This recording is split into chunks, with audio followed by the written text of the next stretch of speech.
How's everybody doing? Always good. Always good. Yeah, go ahead. No, go ahead. You Clip. I know. Oh, we better not break that one then. Yeah, first, I better wish my wife a happy birthday today. She turned 29, so wish her a happy birthday. If you happen to see her at the ballpark with the kids, I think they got a softball game going on about right now, or they may be going out to dinner a little later. Just please wish her a happy birthday, and that'll keep me in good graces with her. So that's my opening statement. The win is the most important thing, but did the coaches talk about a shutout while it's going on during a game? Was there any discussion of that in the second half? It's kind of like baseball. You never talk about that stuff during the game, for sure. Just really proud of our young men. They did a really good job last Saturday of just playing 4 quarters of football for the first time this year, and really doing a good job in the second half and playing one play at a time. And that's it was a big key for us throughout last week, and it is this week as well. Focusing on your job at that moment and that time, not the final outcome, but the process of getting to the final clock ticking 3 zeros and all that good stuff. So, and then obviously, you're proud of the shutout, but it takes everybody. And what I mean by that, not everybody just on defense, but the offense, defense, special teams, field position, all that plays in a factor. So a shutout is really a we fence. We do it together. So. Coach, obviously, JT Daniels' situation kind of up in the air, so it makes you prepare for multiple quarterbacks. How much do you like dealing with that throughout this week? Yeah, we just talked about it at practice, and you work JT Daniels situations, and you work a game plan for him. You work a game plan for 12 Padgett, and if he was in the football game, then you obviously have a game plan for 9 if he's in the game, the young freshman. And I think they're all 3 different, all really good players. JT Daniels is obviously a very talented young man. Started at Southern Cal, Georgia, West Virginia, and you see why. The arm talent's certainly there. Padgett, he was a redshirt freshman this year. Came in the end of the game at South Florida last week.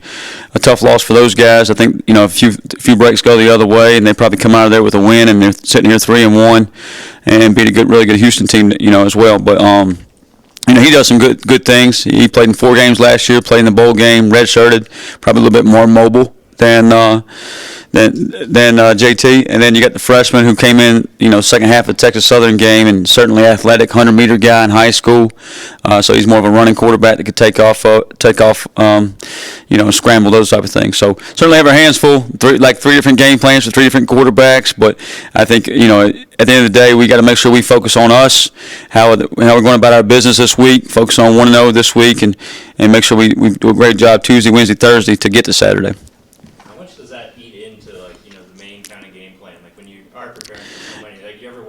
Information overload sometimes? Yeah, you do. I mean, you try to keep it simple when you're in situations like that. You may not give as many reps at, hey, just preparing for one quarterback as if you're preparing for 3 different guys. But that's each and every week. I mean, you're preparing for Gardner-Webb. They could bring in their backup quarterback who's more of a runner, so you got to make sure you're sound there, or a wildcat situation, or hey, if they were to come out and go empty all game, or trick plays all game. So you're going through that throughout the season. And a good point at this point in the season, going on game 5, is you've seen several different types of quarterbacks. Guys that are just pocket passers, guys that can scramble around, guys that can run the football. So that helps too. In offense, you guys haven't seen a lot of this season as far as kind of leaning more to pass first. Yeah. Is there an emphasis for your guys in the front 7 just to kind of stay home and move the outside as opposed to trying to pass rush? Yeah, I think they've had over 500 yards of offense a couple different times this year. He threw for 491 combined last week in the air. Their head coach is an O-line coach, so I think they still want to run the football first, and that's still what we got to stop first to make them one-dimensional. But it's certainly the first team we've seen this year that's not heavy run. Michigan, at Marshall, Gardner-Webb, all those type of things. So a little bit different, and I think JT Daniels is kind of the spearhead of that. And does a really good job of working the ball down the field. Luke McCaffrey, number 10, is a special receiver. Was a high school, a quarterback, started out in Nebraska, transferred to Rice. Can do some things there, so we got to know where he's at. The running back, Dean Connors, is probably their second leading receiver. Number 0 catches the ball out of the backfield really well. But yeah, so we got to have some different things to be able to do against the pass game, and make sure we're doing a good job pass rushing up front, and then in the back, maybe it's get some help back there as well. Coach Houston talked about a lot of players getting their first snap, their first college football game, and did anybody stand out to you Yeah. on Saturday on your side? Yeah, I think we've had some guys, young guys, Antoine Jackson and those guys is now, hey, they're in their second and third ball game. They're starting to get comfortable out there, and you saw that with Antoine on Saturday. I thought he played really well. Didn't have any balls thrown his way, but just watching his eyes and where he's supposed to be and how hard he's playing.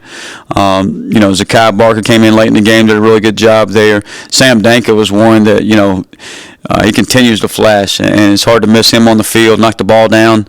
Those 7-foot, arm span up there. They try to throw a flat ball, and he knocks it down. So really excited about him moving forward and just trying to find different ways to get him and Jeremy and Jack, all in the field, whether it be together or at different times, because I think they all bring something that can help us win ball games. With Coach Houston said he's kind of still learning things at his speed. Yeah. Can help him erase some mistakes he makes. Like, what do you see from him in 4 games?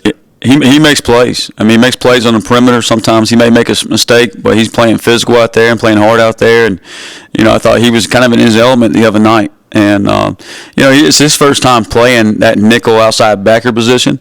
He's always played inside at, the places he's been before. So he's still learning that. But every day and every snap he takes, he gets better and better. And you see some athleticism at times just take over, and he makes plays. And I think he had a couple the other night where he's coming off blocks or making plays for losses back there. And, I think he's going to be a special player down the stretch here. And then with McCaffrey, they're using the slot, they move him outside. How difficult is it? Just kind of don't know where he might Yeah. end up. So Rice is an offense that's going to huddle, untraditional, we don't see anymore. It's kind of an NFL-style offense.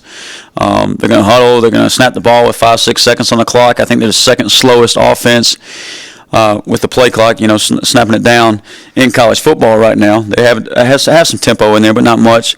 But that creates one problem. Him coming out of the huddle, you don't know where he's going to be. Then they're going to motion shift him around and create some matchups, whether it be on your safeties or on your corners or on Sam, nickel type guys. So, our big thing is make sure we know where he's at. I think he's got 41 targets on the year. They've got 133 targets on the year, so he's like a third of those. So you definitely better know where he's at in all situations, and we're trying to do a good job of that. I think Malik Leverett is a freshman for us this year, and on our scout team is doing a really good job of giving that look this week. You have an update on when we might see Tegan Wilk or Elijah Morris back? Yeah, hopefully soon. I think Elijah and Tegan are two guys that play a lot of football, and in a Pirate uniform, and all the Pirate Nation is excited to see them back, and I hope it's soon, sooner than later, and I think it will be. And with that being said, just thank you to the fans on Saturday in Dowdy. It was awesome to be back in there. That we stood through the rain and the storm and all that kind of stuff, and our kids feed off of that energy that they create in Dowdy. So really appreciate those fans.